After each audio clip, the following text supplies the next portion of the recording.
नमस्कार. न्यूज डंकामध्ये मी महेश विचारे आपल्या सगळ्यांचं मनपूर्वक स्वागत करतो.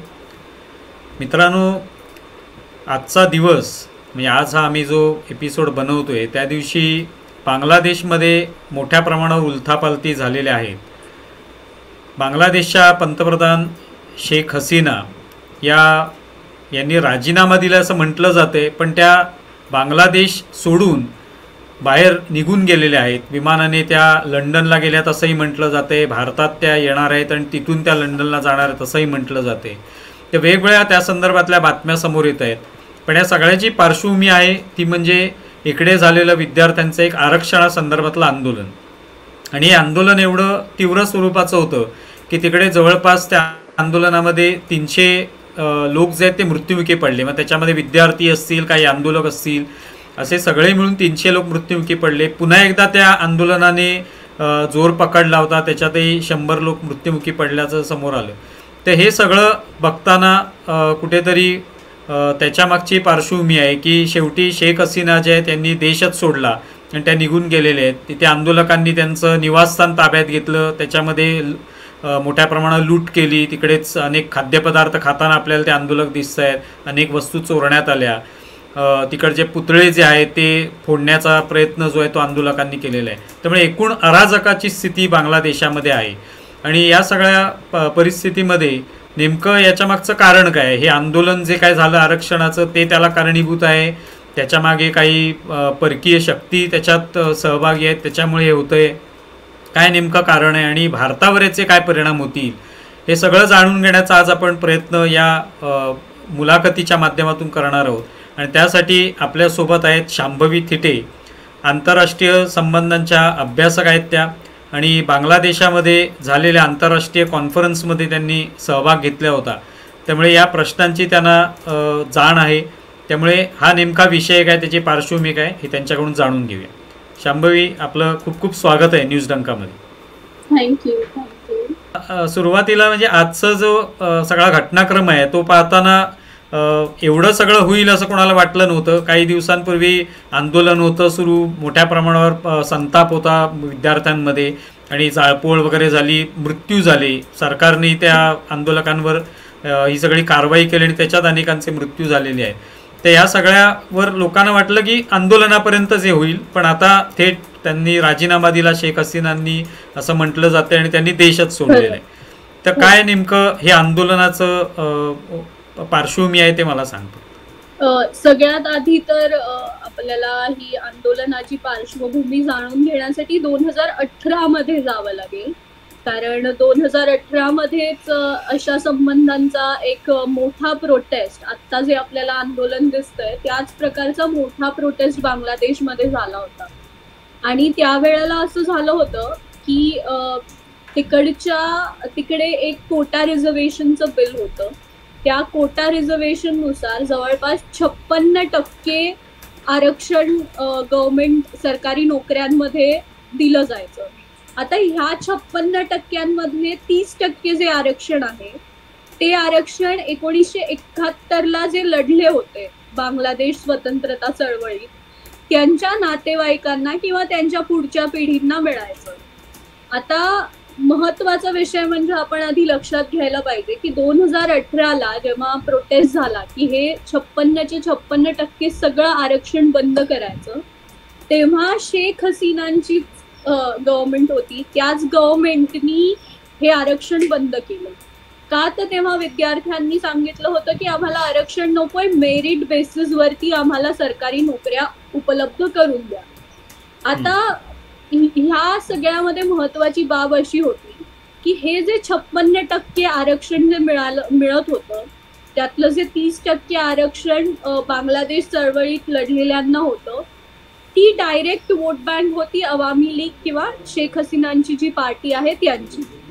तरीही स्वतःच्या वोट बँकचा वगैरे विचार न करता यांनी ते आरक्षण बंद केलं. आता आपण 2024 मध्ये येऊया. 2024 मध्ये जूनमध्ये ऍक्च्युली एक ढाका हायकोर्टाचा एक निर्णय आला की जे आरक्षण 2018 मध्ये बंद केलं होतं तर ते पुन्हा लागू करा आणि ते लागू केल्यानंतर म्हणजे आरक्षणा थ्रू सुद्धा ज्यांना नोकऱ्या हव्या आहेत त्यांना नोकरी उपलब्ध करून द्या. तर त्याच्या विरुद्ध सगळ्या स्टुडंट ऑर्गनायझेशन्सनी प्रोटेस्ट करायला सुरुवात केली. आता त्यामध्ये आवामी लीगची जी बांगलादेश स्टुडंट ऑर्गनायझेशन आहे ती सुद्धा होती. त्याच्यानंतर BNP म्हणून अपोजिशन पार्टी आहे, त्यांची स्टुडंट ऑर्गनायझेशन आहे. आणि सगळ्यात महत्वाची म्हणजे JCD म्हणून BNPची ऑर्गनायझेशन ती आहे. आणि ICS म्हणून जमात ए इस्लामीची स्टुडंट ऑर्गनायझेशन आहे. ह्या 3 प्रॉमिनंट मोठ्या स्टुडंट ऑर्गनायझेशन सध्या बांगलादेशमध्ये आहेत. आणि काही स्टुडंट लीडर्स आहेत जे अपॉलिटिकल आहेत, जे स्वतःला स्टुडंट लीडर म्हणवतात, आणि त्यांच्या ज्या छोट्या ऑर्गनायझेशन आहेत. तर अशा सगळ्यांनी मिळून हे आंदोलन सुरू केलं की हायकोर्टाचा जो निर्णय आहे तो आम्हाला मान्य नाही, आम्हाला अजूनही मेरिट बेसिसवरतीच सरकारी नोकऱ्या मिळायला पाहिजे. आता स्टुडंट्सनी ही डिमांड केल्यावर शेख हसीनांनी म्हणजे गव्हर्नमेंटनी, शेख हसीनांचं जे गव्हर्नमेंट आहे त्यांनी सुप्रीम कोर्टात अपील केलं की नाही, स्टुडंटना मेरिट बेसिसवरतीच म्हणजे सरकारी नोकऱ्या हव्यात, तर त्या मेरिट बेसिसवरतीच उपलब्ध करून देणं ही सरकारची जबाबदारी आहे किंवा ही सुप्रीम कोर्टाची जबाबदारी आहे. तर हे अपील शेख हसीनांच्या गव्हर्नमेंटनी ज्या स्टुडंट ऑर्गनायझेशन प्रोटेस्ट करतात त्यांच्या सांगण्यावरून किंवा त्यांच्या डिमांड्सवरून केलं. आता हे अपील झाल्यानंतर सुप्रीम कोर्टाने तो निर्णय रद्द केला. म्हणजे हा जो सगळा इश्यू आहे हा इथेच थांबायला हवा होता की विद्यार्थ्यांनी एक हायकोर्टाचा निर्णय आला की आधीचं रिझर्वेशन परत कोटा सिस्टीम लागू करा. विद्यार्थी म्हणाले नाही, मेरिट बेसिसवरतीच आम्हाला सरकारी नोकऱ्या उपलब्ध करून द्या. शेख हसीनाचं गव्हर्नमेंट म्हणालं ठीक आहे, स्टुडंटना जे हवं ते आपण करू. त्यांनी कोर्टात सुप्रीम कोर्टात अपील केलं, सुप्रीम कोर्टाने डिसिजन रद्द केला हायकोर्टाचा. विषय इथेच संपला होता. आता ह्या सगळ्यामध्ये जे वॅन्डलिझम झालं त्या वॅन्डलिझमला किंवा जे सगळं नुकसान झालं त्या नुकसानाला अड्रेस करताना शेख हसीना असं म्हणाल्या की हे जे नुकसान ज्यांनी केलंय ते सगळे अँटी नॅशनलिस्ट आहेत किंवा ते सगळे रझाकारच आहेत. रझाकार आता रझाकार कोण? 1971ला जे पाकिस्तानी सैन्याला मदत करणारे बांगलादेशी होते त्यांना रझाकार म्हटलं जायचं. तर आता म्हणजे देश विरोधी शक्तींना ही मदत करतायत आणि म्हणून हे नुकसान करतायत असं शेख हसीनांनी एक स्टेटमेंट केलं. आता ह्या स्टेटमेंटवरून आत्ता म्हणजे शेख हसीनांना जो राजीनामा द्यायला लागतोय त्याचं मुख्य कारण हे स्टेटमेंट आहे. आणि त्याच्यानंतर जे आंदोलन झालं, त्याच्यानंतर जी जाळपोळ झाली किंवा त्याच्यानंतर जो सगळा गोंधळ बांगलादेशात माजलाय त्याला जबाबदार कोण आहे? तर त्याला जबाबदार फक्त 2 स्टुडंट ऑर्गनायझेशन आहेत. ते म्हणजे जमाते इस्लामीची ICS म्हणून स्टुडंट ऑर्गनायझेशन आहे आणि BNP म्हणजे बांगलादेश नॅशनलिस्ट पार्टी जी अपोजिशन पार्टी आहे त्यांची JCD म्हणून स्टुडंट ऑर्गनायझेशन आहे. तर ह्या 2 ऑर्गनायझेशन प्रॉमिनंटली रस्त्यावर येऊन प्रोटेस्ट करतायत सरकार विरुद्ध. आणि जी काही जाळपोळ आणि जे काही लुटमार चालू आहे ती ह्या 2 मोठ्या ऑर्गनायझेशन्स कडून चालू आहे. आता ह्या सगळ्यामध्ये आपल्याला थोडासा आधीचा विचार सुद्धा करायला पाहिजे. म्हणजे BNP काय आहे किंवा जी यांची जमाते इस्लामीचं कसं काम बांगलादेशात चालतं, ह्या सगळ्या गोष्टी सुद्धा माहीत असणं हे महत्वाचं आहे. ह्या ज्या संघटना आहेत यांचं या आंदोलनाशी काय संबंध आहे आणि तो काय अर्थाने संबंध आहे? हा, आता जमाते इस्लामी ही जी ऑर्गनायझेशन आहे ही पाकिस्तानमधली प्रॉमिनंट टेरर ऑर्गनायझेशन आहे. आणि 2013 मध्ये एक घटना घडली होती. तेव्हा सुद्धा आत्ता जिथून प्रोटेस्ट सुरू झाले त्या शानबाग जो भाग आहे, मी स्वतः गेले आहे तिथे. आणि त्या शानबाग भागामध्ये जे प्रोटेस्ट सुरू झाले तिथेच 2013 मध्ये एक मोठा प्रोटेस्ट झाला होता. आता एक जमाते इस्लामीचा तो नेता नव्हता, पण 1971 मध्ये त्याने वॉर क्राईम केले होते बांगलादेशी सिटिझन्स विरुद्ध. त्याचं नाव मुल्ला असं त्याचं नाव होतं. त्याचं पूर्ण नाव मला आता पटकन आठवत नाहीये, पण त्यांनी प्रोटेस्ट केले होते, त्यांनी अट्रॉसिटीज केल्या होत्या जे बांगलादेशी सिटिझन्स आणि इंटेलेक्च्युअल आणि स्टुडंट्स आहेत जे बांगलादेशच्या स्वातंत्र्यासाठी लढत होते त्यांच्यावरती अत्याचार केले होते. म्हणून त्याला वॉर क्रिमिनल म्हणून तो होता आणि 2013 मध्ये त्याला फाशीची शिक्षा झाली होती. आता त्याला फाशीची शिक्षा झाली तर स्टुडंट्सनी रस्त्यावरती येऊन डिमांड केली की नाही, त्याला इमिडिएटली फाशीची शिक्षा झाली पाहिजे.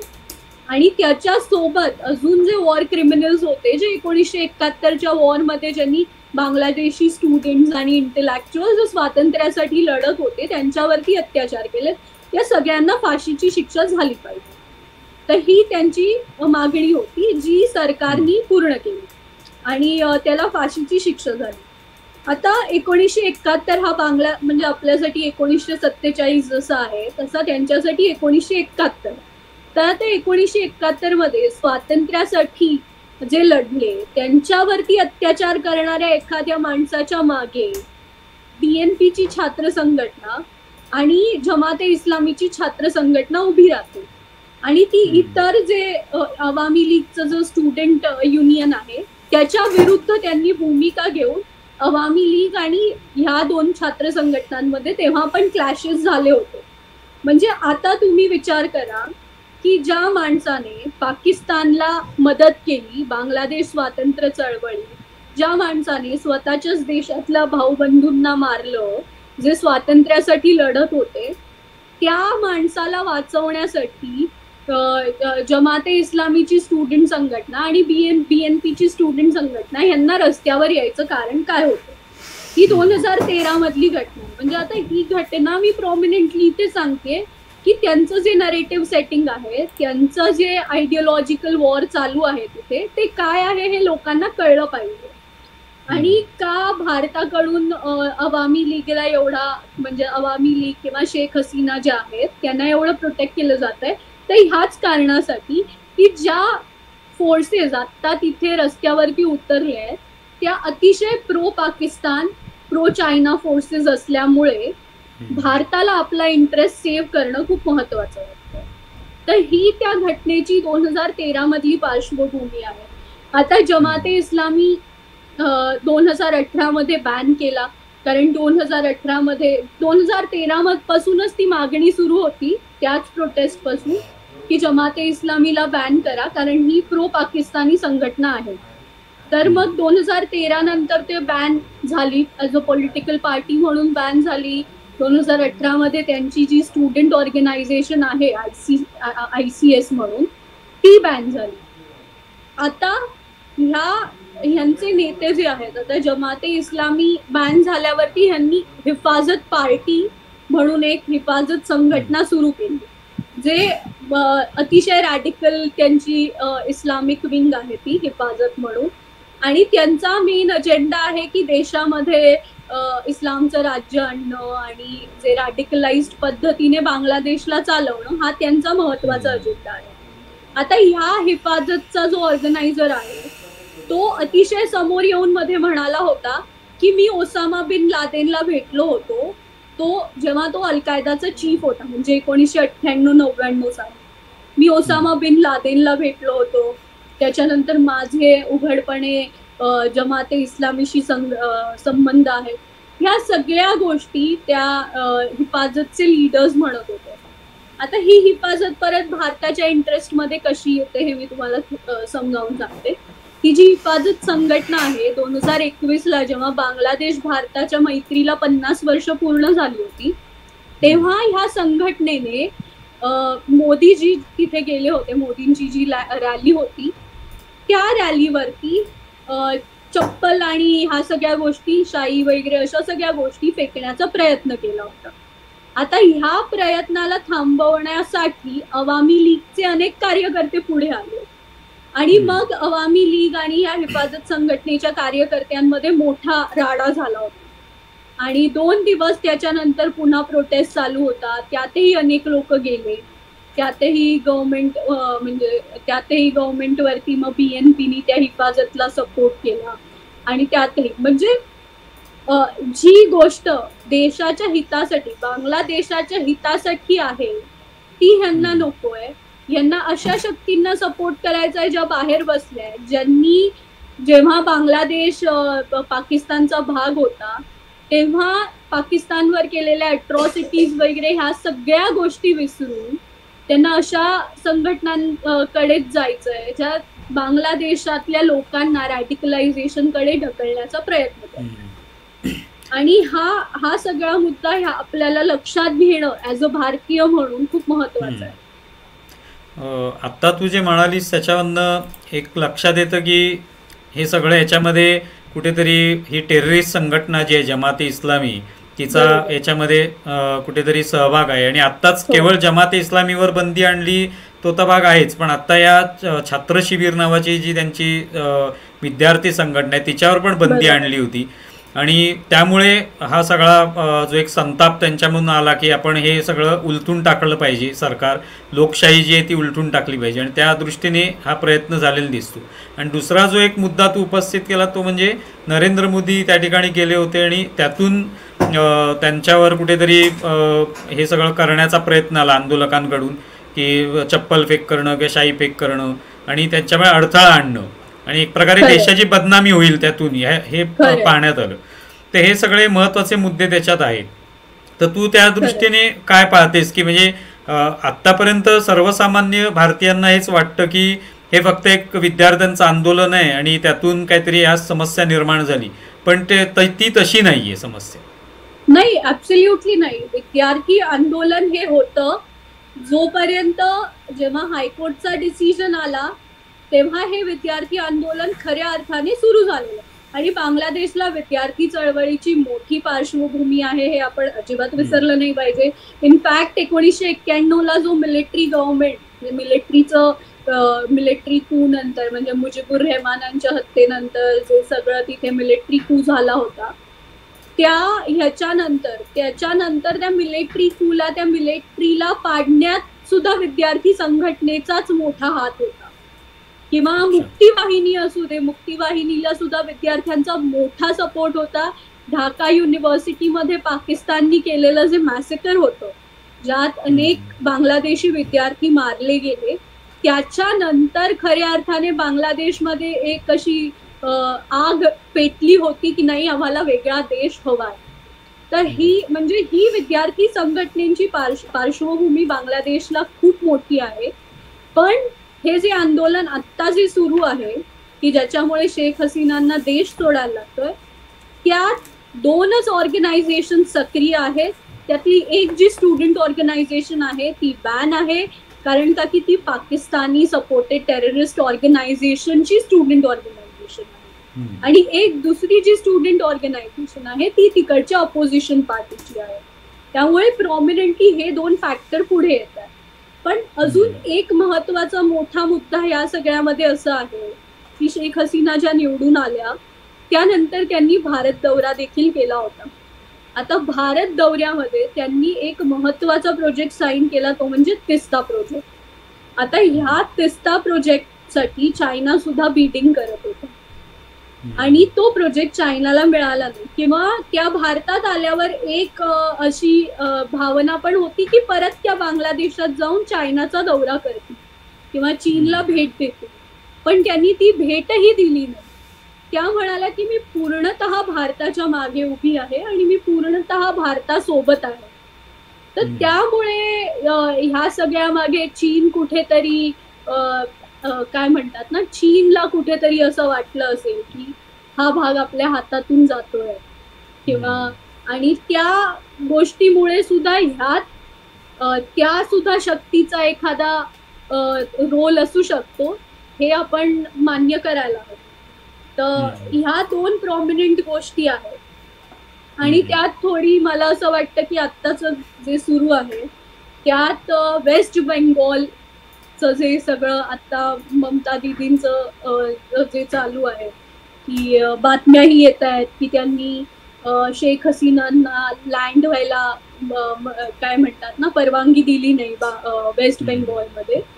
तर ह्या सगळ्या ह्याच्यामध्ये सेंटर स्टेट रिलेशन्स खूप महत्वाचे आहेत, की भारतीय सरकारची, भारतीय सेंट्रल गव्हर्नमेंटची जी भूमिका असेल ती खरं तर वेस्ट बेंगॉलनी आता घ्यायला हवी. आणि उगाचच असे स्टेटमेंट न करता की नाही आम्ही सगळ्या बांगलादेशींना आमच्या काय म्हणतात ना वेस्ट बेंगॉलमध्ये त्यांना वेलकम करू किंवा ते कधीही येऊ दरवाजे खुले आहेत शकतात. त्यांच्यासाठी. हा एक्झॅक्टली. तर हे जे स्टेटमेंट आहेत हे अतिशय मूर्खपणाचे आहेत जे स्टेट गव्हर्नमेंट कडून केले जात आहेत.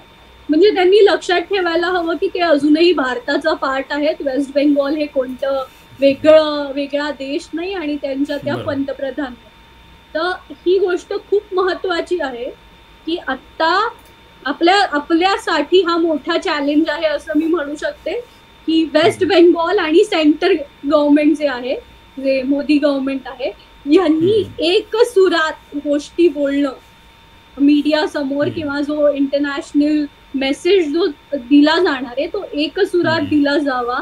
हे सध्या भारतासाठी मोठं चॅलेंज आहे.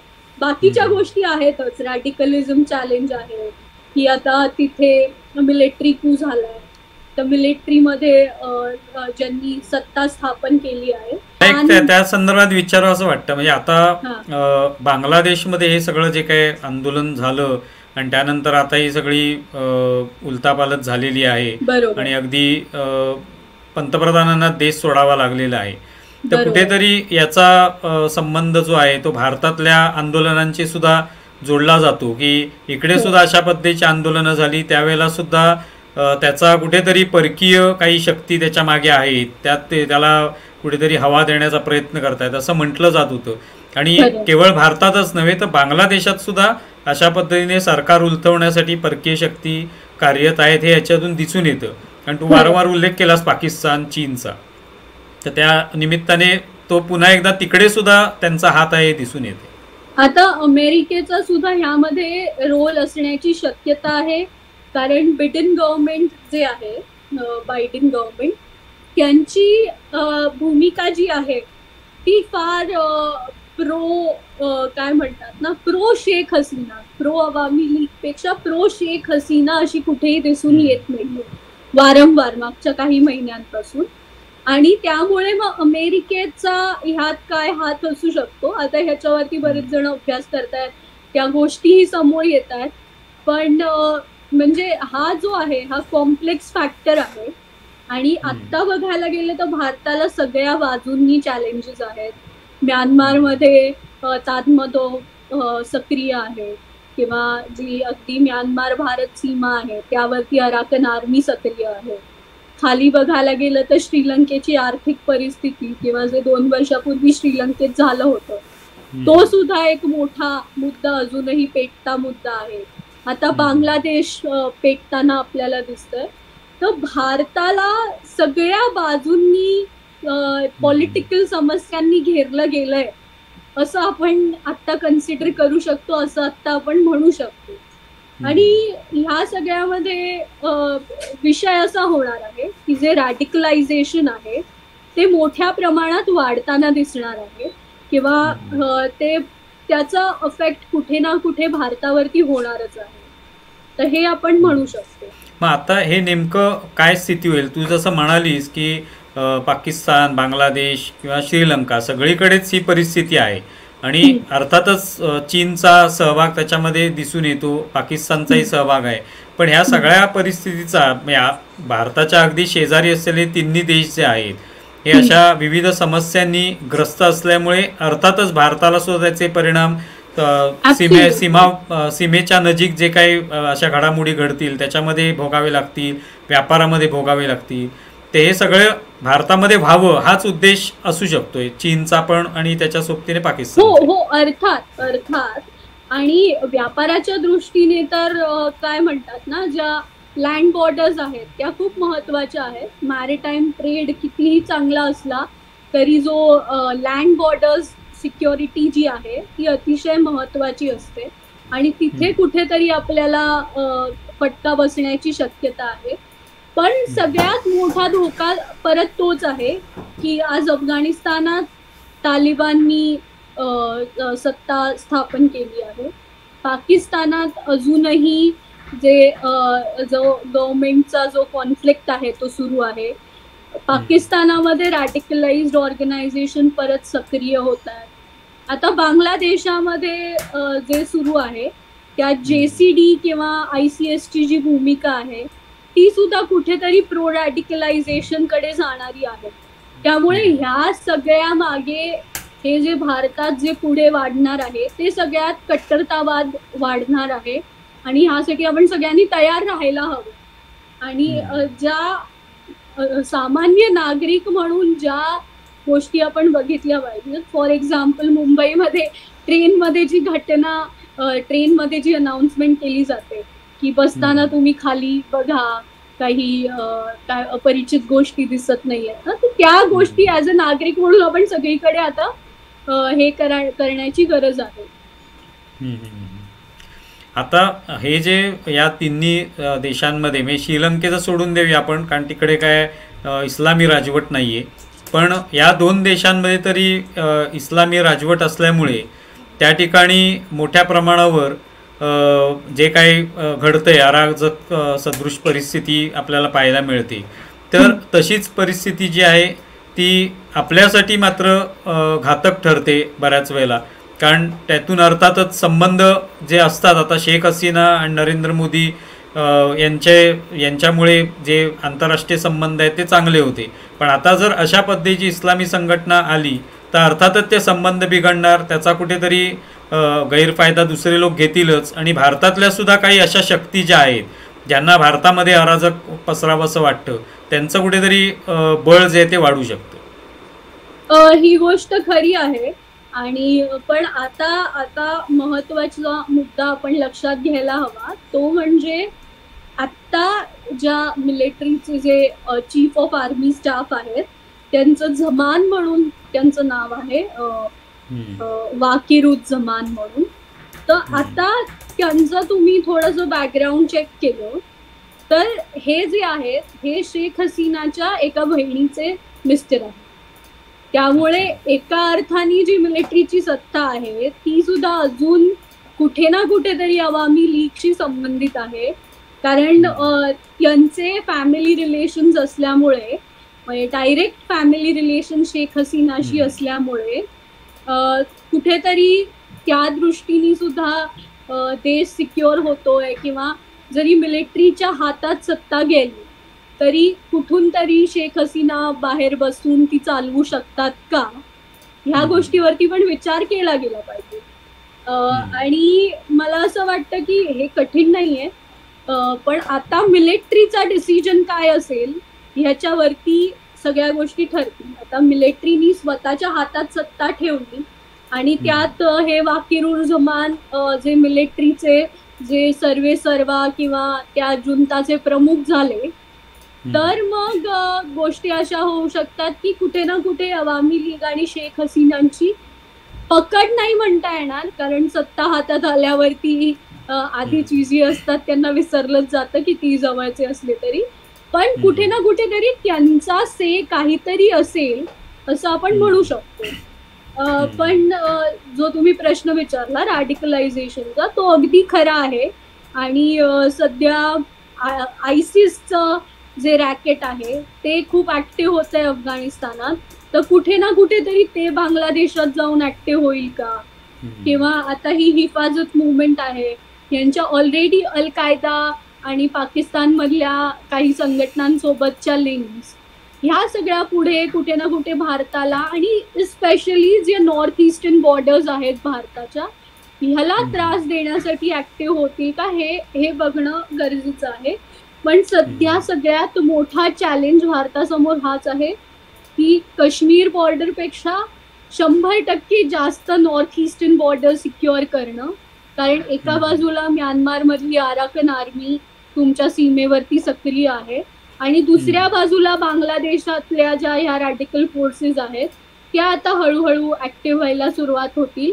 आणि चितगोंग म्हणा, सुंदरबन म्हणा, हे ह्यांचे कोर एरियाज आहेत जे भारताच्या अतिशय जवळ आहे. त्यामुळे ह्या गोष्टी काय म्हणतात ना, गव्हर्नमेंट तर ह्यात लक्ष देईलच, मी गव्हर्नमेंटला सल्ला देणारी कोणी नाही, पण हे जे चॅलेंजेस आहेत हे भारतापुढे हम्म. खूप मोठे आहेत.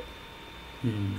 तू जेव्हा स्वतः बांगलादेशला गेली होतीस तेव्हाची हो. काय परिस्थिती तुला पाहायला मिळाली? म्हणजे आत्ता आपण म्हणतोय की लोकशाही तिथे असली पाहिजे, पण सर्वसाधारणपणे पाहतो आपण की जिथे इस्लामी कुठेतरी एक राजवट स्थापन व्हावी अशी इच्छा असते, तिथे लोकतंत्र जे आहे किंवा लोकशाही जी आहे ती फार काळ टिकत नाही. तर तशा खरं पद्धतीने काही जणांचा प्रयत्न असतो. तर तू तिथे खरं गेल्यानंतर काय परिस्थिती साधारण पाहायला मिळाली? आणि आणखी एक त्या दृष्टीने प्रश्न म्हणजे तिकडे जे अल्पसंख्य आहेत, जे म्हणजे हिंदू आहेत किंवा खरं प्रामुख्याने काही शीख असतील, तर त्यांची खरं आता या सगळ्या परिस्थिती मुळे काय नेमकी त्यांची अवस्था होऊ शकते? अ, खरं तर 2003ला जे 2013ला जे प्रोटेस्ट झाले होते जमाते इस्लामीचे, ते सुद्धा म्हणजे जमाते इस्लामी विरुद्ध, ते सुद्धा हम्म. प्रोटेस्ट ह्याच्यासाठीच झाले होते की त्यांनी हिंदू मायनॉरिटीजना तिथे त्रास दिला होता, किंवा त्यांनी हिंदू मायनॉरिटीजची अगदी कत्तल करण्याची सुरुवात केली होती. आणि त्या दृष्टीने म्हणजे तो खूप मोठा मुद्दा होता 2013च्या प्रोटेस्टमधला. आणि तेव्हा जी अवामी लीग आणि ह्या ज्या अपॉलिटिकल स्टुडंट ऑर्गनायझेशन ज्यांना म्हणू शकतो, त्यांनी जमाते इस्लामी आणि त्याच्या त्या ज्या छात्र शिबिर जी संघटना आहे इस्लामिक छात्र शिबिर, त्यावरती बंदी घालण्यासाठी खूप मोठा प्रोटेस्ट केला होता. मी बांगलादेशला गेले होते तेव्हा मी ढाका युनिव्हर्सिटीच्या कॅम्पसमध्ये राहिले होते, फिरले होते. आणि त्या कॅम्पसमध्ये जेव्हा मी स्टुडंट्सना भेटले तेव्हा मी सध्या JNUत शिकते, त्यामुळे मला तिकडचं वातावरण JNU पेक्षा फार वेगळं नाही वाटलं, कारण तिथे हम्म. सुद्धा ज्या चर्चा होत्या त्या युजली पॉलिटिकल चर्चा होत्या, किंवा मी माझ्या काही IDs वरून काही व्हिडिओज पण शेअर केलेत, मी तुम्हालाही पाठवेन, की देशाबद्दल, देशामध्ये क्रांती घडून यावी. क्रांती म्हणजे क्रांतीची डेफिनेशन मला इथे वेगळी सांगायला नको, जी क्रांतीची डेफिनेशन भारतात सक्रिय आहे तीच क्रांती तिथेही घडून यावी, ह्यासाठी ती स्टुडंट्स गाणी म्हणत होती. किंवा म्हणजे एका अर्थाने मला असं वाटलं की हे बरंचसं कुठेतरी कम्युनिझमशी जवळ जाणारं आहे, किंवा तिथे कम्युनिस्ट ऑर्गनायझेशन सक्रिय आहे. आणि अतिशय प्रचंड रिस्पेक्ट त्यांच्या मनात मुजीबुर रेहमान यांच्याविषयी होता. त्यामुळे आता मला धक्का बसतोय की जेव्हा मी बघते की मुजीबुर रेहमानांचं पोस्टर्सवरती काळी शाई लावली जाते, त्यांचे पोस्टर्स फाडले जात आहेत, त्यांचे पुतळे फाडले जात आहेत.